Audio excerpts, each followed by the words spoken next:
หลวมล้นนู่นนะจะน้อยที่จะหลวมล้นนู่นซะนะเนี่ยเป่าเตียวรอเตียวปลารอทำไมอาจิวหลวมล้นนู่นซะนะนี่เตียวปลารอเตียวปลาน่ะนี่ปลารอเตี้ยนี่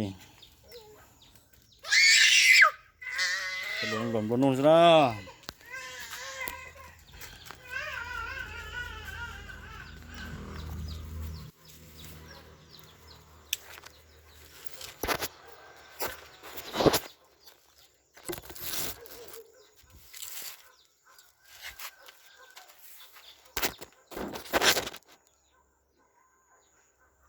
เราทอดจะมาเตี๋ยร้องก็ยังนะ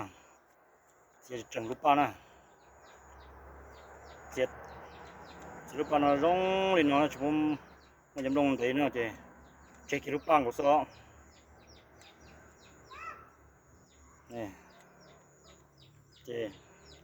เราจะจังกิรูปปลาเนี่ยจังรูปปลาเลยนอนเนี่ยจังรูปปลาเลยนอนเลยเจ๊มันก็โอเคเนาะนั่นนะ